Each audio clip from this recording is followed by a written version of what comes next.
happy Puggy Easter to you and to yours.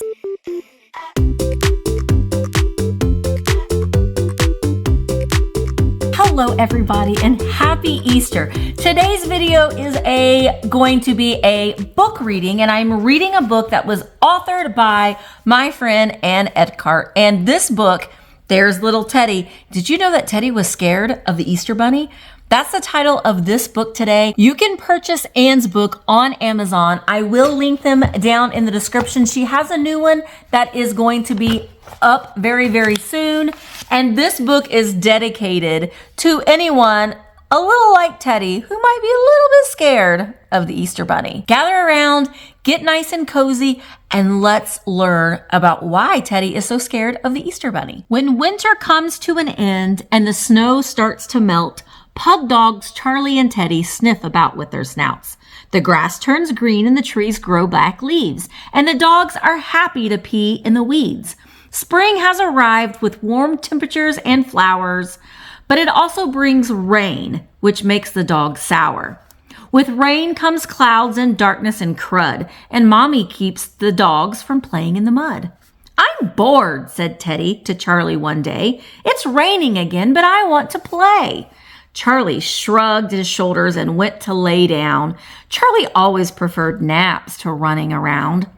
"Boys, I'll be right back," Mommy suddenly said, and she went to the basement, which gave Teddy dread. The basement was a cold place Teddy feared. He stayed upstairs where Charlie was near. Mommy finally came back with a big box tote. "Easter is coming," she said, her voice a happy note. "Let's decorate for Easter and cheer this place up. The Easter Bunny is coming with gifts for you pups." "Gifts?" thought Charlie as he raised his head. "I hope there are treats, 'cause I like those best." But while Charlie went back to his sleepy dreams, Teddy began to worry about what all of this means. "A bunny?" Teddy thought as he began to worry. Thoughts raced through his mind about animals in a hurry. Teddy thought of the birds who flew in the sky and the squirrels in the yard who caught his eye. Those animals sometimes stared, and it gave Teddy a fright, even though Charlie always assured him that everything was all right. The birds and the squirrels have their own things to do. They aren't interested in us pugs and all of our poo. But Teddy remained wary and made sure to stay away, while Charlie went about and continued to play. What Charlie didn't know, because Teddy never told, was once he saw a bunny outside acting bold. The bunny didn't hurt Teddy. None of the animals did, but Teddy was a nervous pup who ran away and hid. Whether a cat at the vet or a dog on a walk, Teddy worried about them all and would always balk. While Charlie napped, Teddy watched Mommy unpack so many things from the box, but no snacks in the pack. Instead, Mommy showed Teddy what she called decor: figurines, ceramic eggs, and a wreath for the door. "It's fun to decorate for Easter," Mommy told her cute pup. "The Easter Bunny will be happy to see it when he turns up." Teddy stayed silent and snuggled up to his brother, feeling safe next to Charlie, who was never bothered. As the days passed, the Easter excitement grew. There was always candy and ham, and so much was new. Easter baskets were made for the small kids, and the food was brought and stored in the fridge. "We will have an Easter egg hunt and a dinner, you see, and we will be happy being surrounded by our family." "What about us?" Teddy inquired, looking Charlie's way. "Where there'll be baskets and treats for us on Easter Day?" Charlie looked up at his brother and reminded himself that Teddy was still young and needed some help. But before Charlie could explain things to sweet Teddy, Mommy sensed his confusion and answers were ready. Mommy sat down and the pugs jumped on her lap, eager for a story, not just a simple nap. "These baskets and food are for the human Easter feast, but you boys will have your celebration too, to say the least. On Easter Eve, before you drift to sleep, I'll set out your baskets, and you must not peek. Overnight, while you both are dreaming away, the Easter Bunny will come, but he will not stay. He will fill your baskets with toys and with treats, with squeaky plushies, bones. Oh, what a feast! When he's filled your baskets, he'll go visit others, the children and pets who are all aslumber. For homes that have dogs or cats or other pets, he'll leave them gifts meant just for them. But for houses with children, there's a different plan. The Easter Bunny leaves gifts that only kids can understand. See, pets, as you play with special dog toys, they are meant for just animals, not little girls and boys. Dogs have their own food that gives kids a bore. After all, puppies eat from a bowl on the floor. In fact, did you know that it's dangerous for pets to eat the same food that people have for their treats?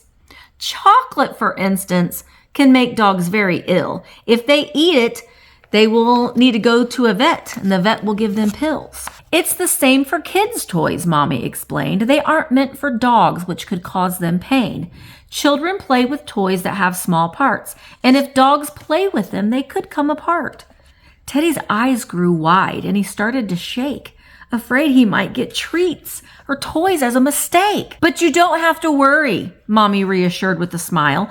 The Easter Bunny knows the drill and has been planning for a while. He carefully separates his gifts for each and every one, ensuring pets and kids alike have their own proper fun. When you awake Easter morning, your baskets will be filled, and I promise you what you find will give you a thrill.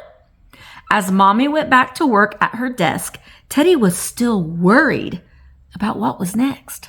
While Teddy was excited for toys and treats, he still feared the Easter Bunny that he might meet. Sometimes Mommy took the boys for a ride in the car, and they drove around town, not going too far.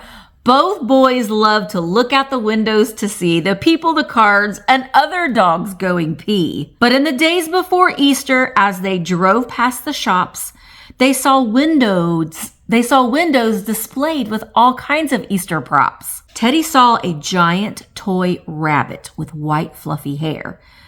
And imagining those creatures in his house gave him a scare. Teddy worried about the Easter Bunny coming at night, as he was sure a rabbit would give him a fright. The fear of that bunny kept Teddy awake at night, so scared of that rabbit with that big floppy head. Then the night before Easter came upon the pug's home. Charlie was happy and content chewing on his bone, but Teddy wasn't calm or relaxed before bed, for the Easter Bunny was coming, and it filled him with dread. That evening, as Mommy tucked the boys in for the night, she scratched their ears and assured them that it was all right. Charlie closed his eyes and was asleep within a minute or two, but Teddy was wide awake and planning what to do. I have an idea, Teddy thought with sudden glee. That Easter Bunny won't be able to get me. Teddy moved slowly and crept out of his bed and began looking for a place to hide his head, when suddenly a sight made him stop in fright. The Easter Bunny was there in the middle of the night. Teddy froze in fear, wishing that he would have stayed in bed, but the Easter Bunny smiled and assured him instead. Hello, little pug. You sure are sweet.